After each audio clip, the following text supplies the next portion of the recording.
بسم اللہ الرحمن الرحیم الحمدللہ رب العالمین۔ بہت سے لوگ ایسے ہیں کہ جو وجود پروردگار کو نہیں مانتے، جو یہ کہتے ہیں کہ یہ کائنات خود بخود وجود میں آ گئی، اور یہ ان کا نظریہ ہے۔ اور ہمیں من حیث مسلمان ہر انسان کا احترام کرنا چاہیے، اس کا جو بھی عقیدہ ہو، وہ جو بھی عقیدہ اپنے بارے میں رکھتا ہو یا اس کائنات کے بارے میں رکھتا ہو، لیکن ہمیں کسی کی تذلیل کرنے کا کوئی حق نہیں ہے کہ اس لیے کہ سامنے والے کا عقیدہ یہ ہے۔ ہمارے ہاں پرابلم یہ ہے کہ بات بات پر FIRs کٹ جاتی ہیں، فلاں علامہ صاحب نے یہ پڑھ دیا تو اس کو FIR کٹ، اس کو جیل میں ڈالو، فلاں مولانا صاحب نے یہ کہہ دیا تو آزادی رائے کہاں گئی؟ اچھا، آزادی رائے کا مطلب ہرگز نہیں ہے کہ ہم کسی مذہب، کسی بھی مذہب، میں اسلام کی بات نہیں کر رہا، کسی بھی مذہب کی توہین کریں یا ان کے بزرگوں کی توہین کریں۔ جب ہم کہتے ہیں کہ ہم کسی کی توہین نہ کریں، کسی کے بڑوں کی توہین نہ کریں، تو اس کا مطلب یہ نہیں ہے کہ ہم اس کی عزت کریں۔ یعنی بہت سے لوگ ہیں کہ جنہوں نے اس لفظ توہین کو اور عزت کو ملا دیا ہے۔ تھوڑی سی اگر توجہ دیں تو میں اپنے مقدمے کو، اپنے مسئلے کو آپ کو سمجھانا چاہ رہا ہوں۔ جب ہمارے ہاں یہ فتویٰ آتا ہے کہ توہین نہ کرو، توہین نہ کرو، یعنی کیا مطلب؟ یعنی آپ کسی کے بڑوں کی توہین نہ کریں، اس کا مطلب یہ ہے کہ آپ جو ہے سامنے والے کے احترام میں، آپ کا کوئی بھی عقیدہ ہو ان کے بڑوں کے متعلق، لیکن آپ سامنے والے، اپنے پڑوسی، اپنے رہنے والے، اپنے دوستوں کے احترام میں آپ نے اس کے بڑوں کی توہین نہیں کرنا۔ مثلا اگر کسی کا باپ شرابی ہے، مثلا ممکن ہے میری کوئی دوست ہو، اس کا باپ شرابی ہو، تو کیا میں کہوں گا بھائی شرابی کے بیٹے ادھر آ جاؤ؟ اب میرا تو بہت اچھا دوست ہے، مجھے کیا ضرورت ہے کہ اس کے باپ کو شرابی کہہ کے پکاروں؟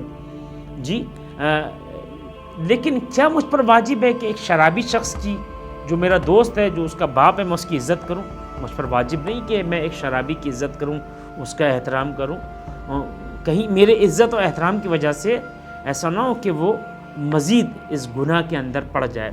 یعنی معاشرہ گناہ کی جو ہے، گناہ گار کی تو توہین کرتا ہے، لیکن گناہ کی توہین نہیں کرتا۔ یہ اہل بیت اطہار کی تعلیم ہے، جو انہوں نے ہمیں یہ سکھایا، جو ہمیں آداب سکھائے، وہ یہ ہے کہ آپ نے گناہ گار کی توہین نہیں کرنا ہے، بلکہ اس کے گناہ کی توہین کرنا ہے، بلکہ اس کے گناہ سے نفرت کرنا ہے۔ گناہ گار سے آپ نے نفرت نہیں کرنا ہے۔ گناہ گار کو جب سزا مل جاتی ہے وہ پاک ہو جاتا ہے۔ اسی طرح جو لوگ اللہ کو نہیں مانتے، جو منکرین پروردگار ہیں، جو کہتے ہیں کہ یہ کائنات خود بخود وجود میں آ گئی، تو ضرور نہیں کہ میں اسے گالی دے کر بات کروں، نہیں، ہم اسے گالی دے کر بات نہیں کریں گے۔ وہ جانے، اس کی قبر جانے، اس کا جو بھی اس کا جو اینڈ ہونا ہے وہ جانے۔ وہ کہتے ہیں میرا کوئی اینڈ نہیں ہے، میں جا کے مٹی میں مل جاؤں گا، ختم ہو جاؤں گا، خوب ٹھیک ہے، نو پرابلم، یہ آپ کا مسئلہ ہے۔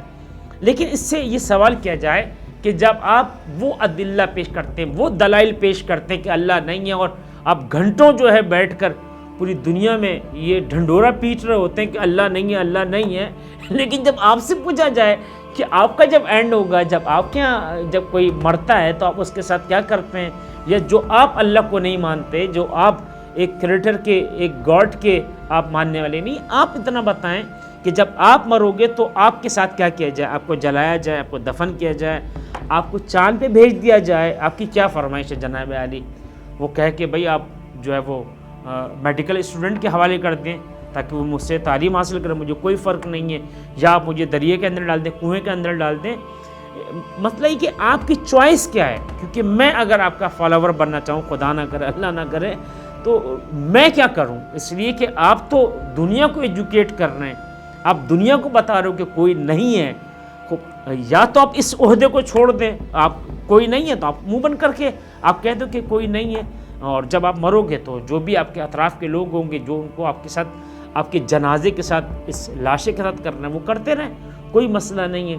لیکن آپ یہ کہہ کے جان نہیں چھوڑا سکتے کہ میں جانوں، میرا دل جو چاہے، نہیں، اب آپ کا دل نہیں چاہے گا، اس لیے کہ اگر بالفرض ایک جوان کہے کہ میں کسی اللہ کو نہیں مانتا، آپ جو ہے وہ چوراہے کے مین چوراہے پہ میری میت کو رکھ دینا اور میں خود بخود وہاں سے جو ہے نا وہ ختم ہو جاؤں گا اور میری باڈی جو ہے نا وہ چیل کوے کھا جائیں گے، وہ بھائی نہیں چلے گا، آپ کی فرمائش نہیں چلے گی۔ اس لیے کہ یہ ایک ملک ہے، ایک سسٹم ہے، آپ اللہ کو نہیں مانتے، آپ کا جنازہ میں چوراہے پہ لا کے رکھ دوں، اس لیے کہ آپ کی فرمائش ہے، جی گھر کی چھت پہ لا کے رکھ دیجیے کہ چیل کوے کھا لے، یہ فرمائش ہے آپ کی۔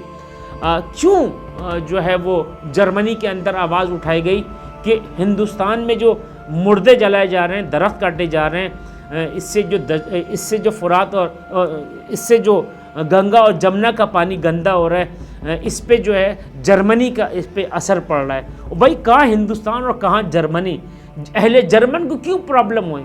اس لیے کہ پوری دنیا ایک سسٹم ہے، اگر ہندوستان میں درخت کاٹے جائیں گے تو اس کا اثر جرمنی کے اندر ہوتا ہے۔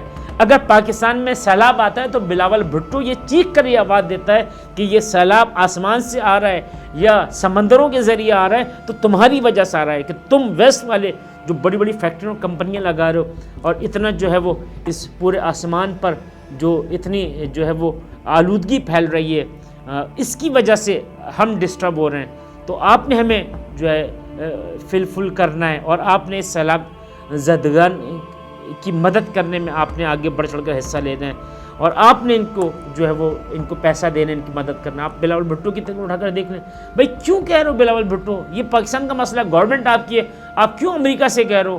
آپ کیوں یورپ سے یہ بات کہتے ہوئے نظر آ رہے ہو؟ اس لیے کہ یہ یورپ یا پاکستان یا ہندوستان یا جرمن کوئی الگ نہیں ہے، سب انسان ہیں۔ ایسا نہیں چلے گا جو میں چاہوں وہ کر دیں۔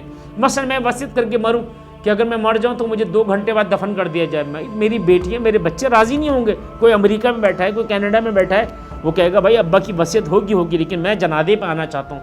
ابا مر گئے، ابا کی روح چلی گئی، 10 گھنٹے بعد یہ ان کا جنازہ بدبو دینا لگے گا، لیکن کیوں پریزرو کروایا جاتا ہے، کیوں رکھا جاتا ہے کہ 10 گھنٹے بعد 20 گھنٹے بعد بیٹی پہنچے گی، بیٹا پہنچے گا جنازے پہ، باپ کا چہرہ دیکھ لے۔ معلوم ہوا کہ یہ روح اور بدن مل کر باڈی بناتا ہے، جسم بناتا ہے، اور جب یہ روح نکلتی ہے تو پھر یہی جسم کچھ گھنٹوں بعد سڑنے اور گلنے لگتا ہے۔